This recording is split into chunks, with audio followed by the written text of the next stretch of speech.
Okay, good afternoon, everybody. Thank you all for coming. So last night, reports came out that President Trump is preparing to sign an executive order to abolish the Department of Education. Now, of course, the White House has tried to start walking it back. But let's be honest. There is no secret that they're aiming to abolish the Department of Education. They said so. Here's what Donald Trump said last month. Quote, "I'd like it to be closed immediately." So they're not backing off. We'll just, they're erratic as usual, but this is part of his campaign. It's part of what McMahon stood for, and we believe that they're trying to make it happen. This would be, if it happens, one of the most destructive and devastating steps that Donald Trump has ever taken. Who's going to be the victim? Americans' kids, America's school children. To get tax breaks for his billionaire friends and hurt our school children? I don't think that's what America wants. I don't think that's what America bought into.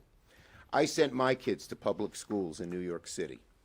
Public schools are the bedrock of our country. I went to public schools. In fact...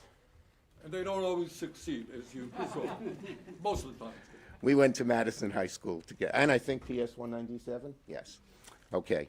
But in any case, the 90% of Americans, 90% of students in the United States attend public schools. And every single district will suffer because of what Donald Trump is doing. Again, America, he's using your kids' education money to give tax breaks to his billionaire buddies. It's that simple. He's looking to find any money he can so his billionaire club can pay even less taxes. And this is why every single Democrat said hell no to the nomination of Linda McMahon, one of the only nominees in history tasked with destroying the very agency she's trying to lead. Linda McMahon wants to detonate the Department of Education. So why is she taking the job? Just to be destructive. The blast radius of this order will harm nearly every child, every teacher, every family, and every community. Taking a chainsaw to the Department of Education and undermining its mission to educate our next generation would be horrible for our schools, our families, the children Secretary McMahon is supposed to serve. And don't forget, defunding education means property taxes will go up across the country, particularly in suburban districts. If you look at this chart, the states that have the most to lose if the education department is dismantled are Trump states, and particularly rural states. In rural America, there's one school in the community. You undercut it, and education just dramatically declines. The Department of Education, as I said, is a lifeline for schools across America. Without it, rural schools, many of them would vanish, and schools will crumble at the foundation.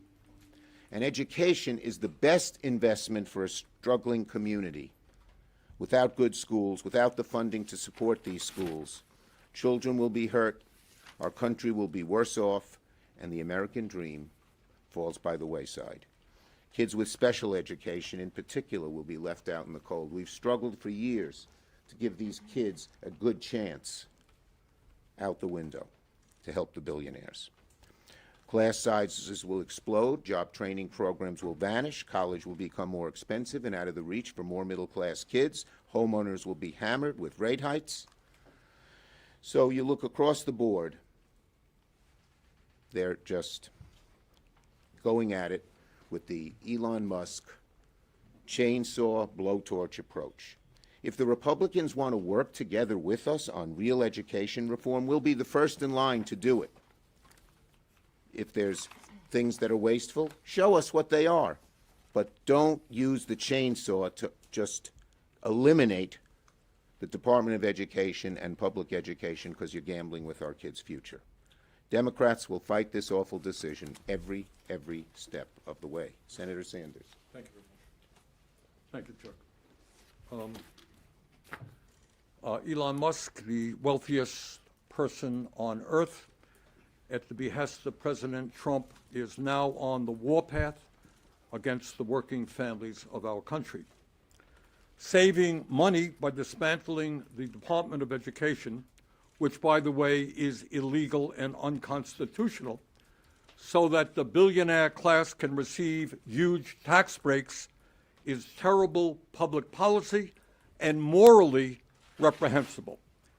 Mr. Musk, who is worth some $400 billion, and his fellow billionaires do not have to worry about the quality of public education because they send their kids and grandchildren to fancy private schools.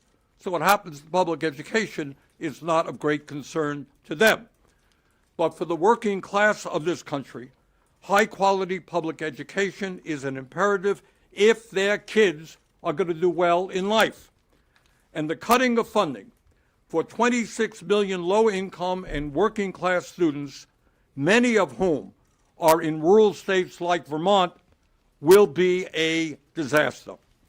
Mr. Musk and his fellow billionaires don't have to worry about the high cost of college because they can afford to get their kids into any college they want.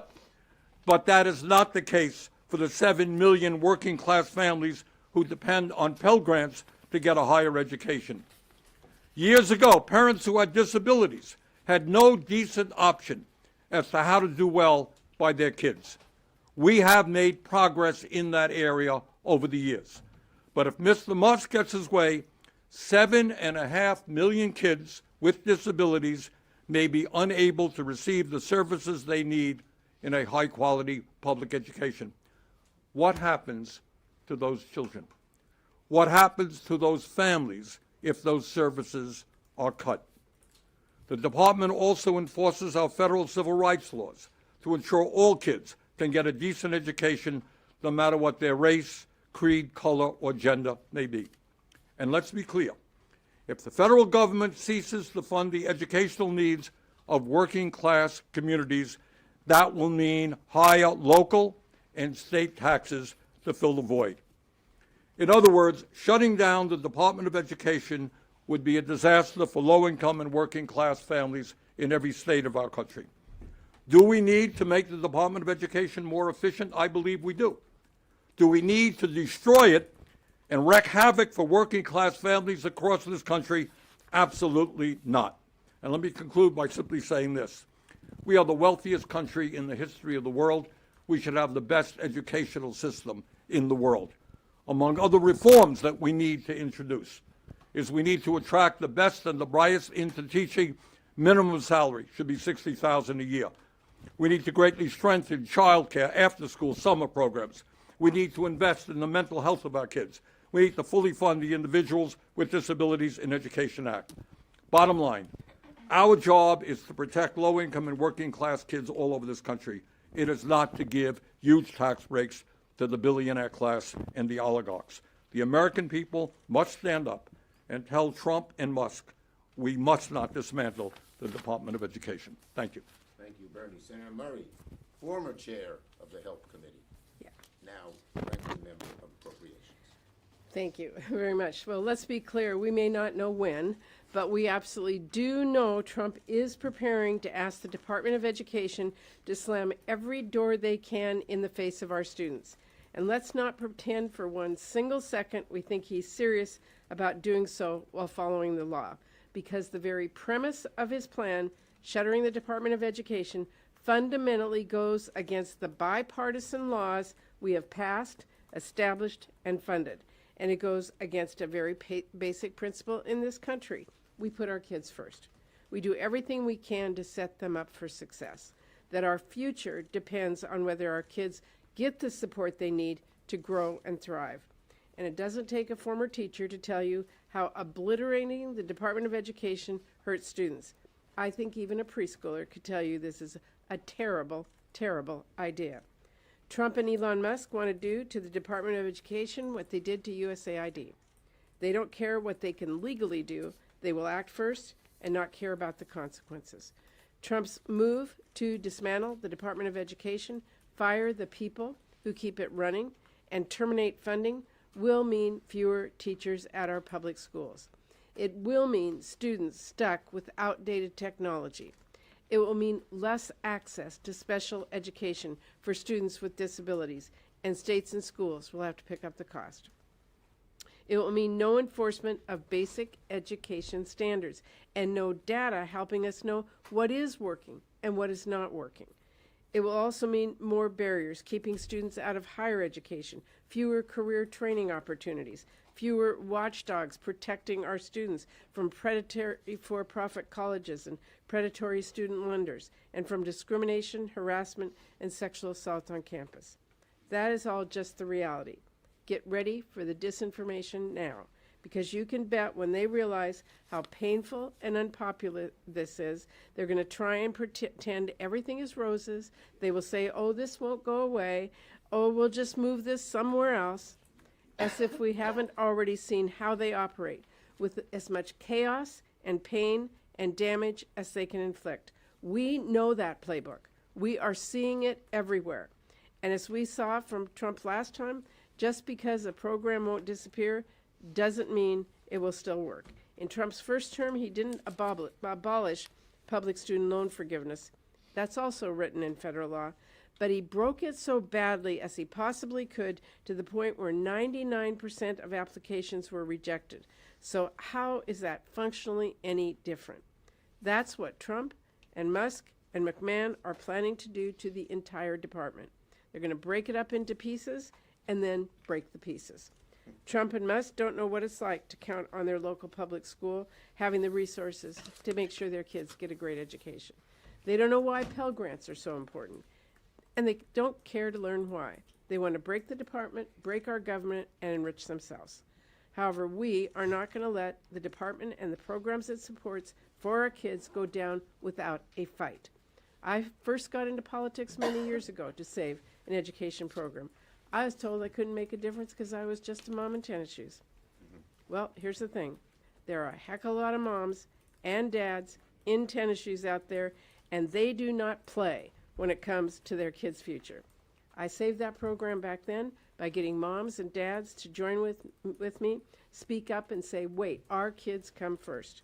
And we're going to fight for our students, for our teachers, and the schools the same way, by getting moms and dads and students too to speak up, by making clear this is not some program you play politics with. This is about our kids. And we will not let anyone, not if they are the president, not if they're the richest man in the world, put our kids' future on the chopping block. Thank you, Patty. Senator Murphy. Thanks, Chuck, for gathering us here today. So nobody wants this. Nobody in America wants the destruction of public education. The plan to eliminate the Department of Education is wildly unpopular in this country, except with a handful of people on the fringy right. So the question is, why are they doing it? Listen, I think Bernie's point is really important, right? Billionaires do not need public schools. Billionaires don't understand the magic that happens in public schools. The billionaires that are in charge of our government right now send their kids to the most elite private schools, and if every public school disappears in this country, they will still be able to get their kids an education. And it's consistent with the entire way that they are approaching the first 6 months of this administration. Billionaires don't need Medicaid.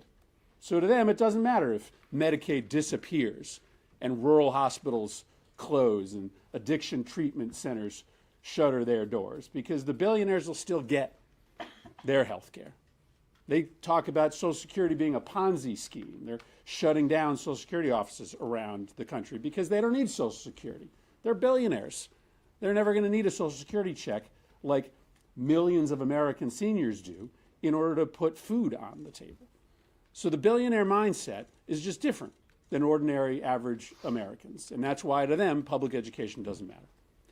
But to Senator Schumer's point, here's the other reason why. All that matters right now is the billionaire and corporate tax cut. All that matters is hoarding as much money, stealing as much money from middle class and poor families in this country so that they can pass that money along to the billionaires, the millionaires, and the corporations.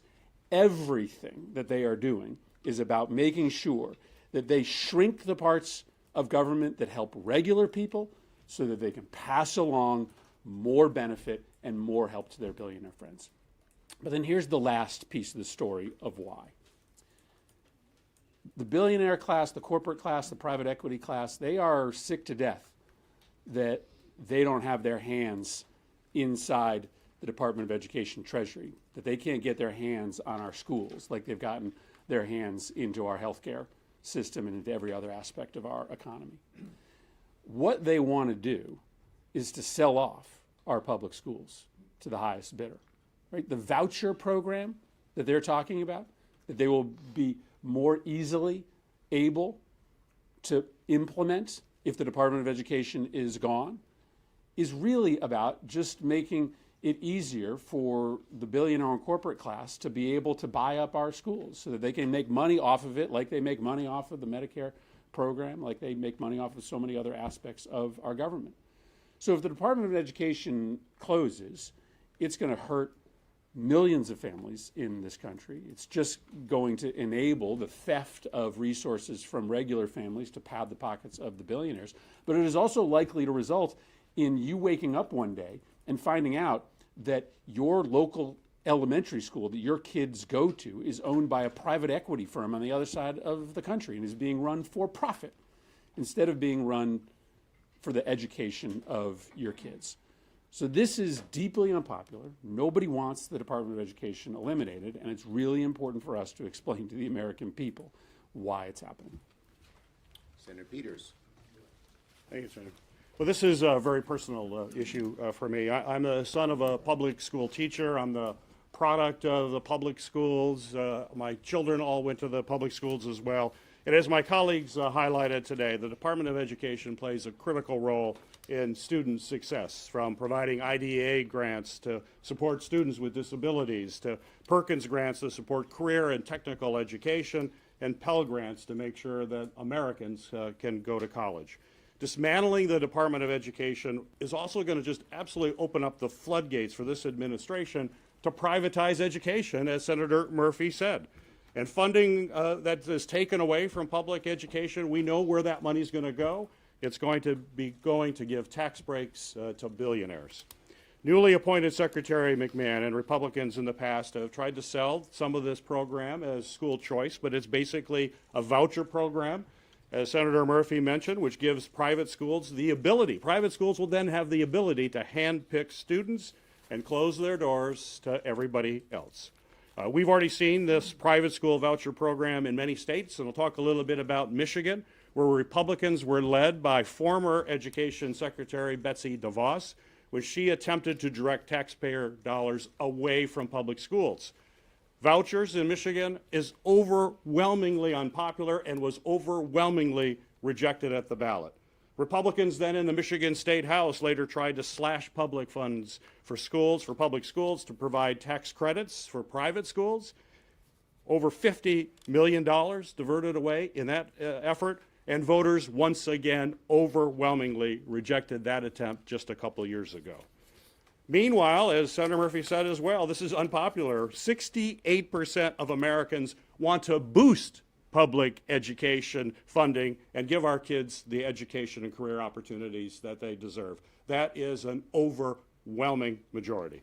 Under this executive order, which we don't know when will come, but will likely come soon, it would not only eliminate federal resources for public education, but would also put more power into private schools to make decisions as to who gets education and who doesn't. We all know that these private institutions are going to privatize the bottom line. The needs of students will not be at the top. But perhaps most important reason we need federal Department of Education is to make sure that all students, no matter who they are, no matter where they live, regardless of their economic status, that they have access to quality education and an opportunity to be successful in life.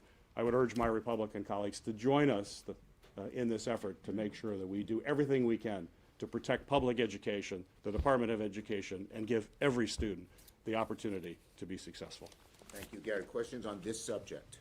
Mr. Leader, would Democrats, we've heard a number obviously the Department of Education is something that you've dedicated this entire press conference to. The slashing of government agencies, we know Democratic lawmakers want to maybe put some constraints on things like this needing congressional approval, and they want to tie that to government spending in this latest continuing resolution. Would that be worth, would those DOGE cuts be worth shutting down the government over, as some of your Look. colleagues say that they would? The bottom line is Democrats are working to avoid a shutdown. If there's a shutdown, it's on the Republicans' back. They have yet given us their proposal. Yes. Leader Schumer, your Democratic constituents are hoping to hear more from their elected leaders. Obviously, Republicans are in control of the government, but can you do anything else but message on these issues? Yes. Look at lawsuits. Just yesterday, many NIH, the cuts to NIH were rejected. We have filed over 100 lawsuits working with the AGs and working with independent groups. We have won 87% of them. We also intend to work on legislation. I had a call with, I thought it would be 500 activists. 3,000 got on the phone. And we are focusing in all of our states on the Republican congressmen and senators voting for the things that will be so unpopular, and we're going to get a chance to have them vote on it in reconciliation. Yes.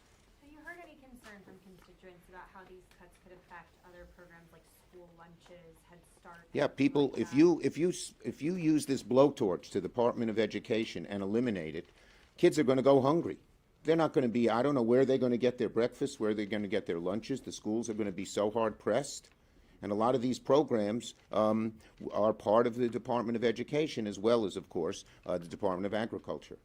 Yeah, Senator Schumer, up until yesterday, all the plans were to impound spending that had been approved by Congress and just ignore the Impoundment Control Act and sort of fight it out in the courts.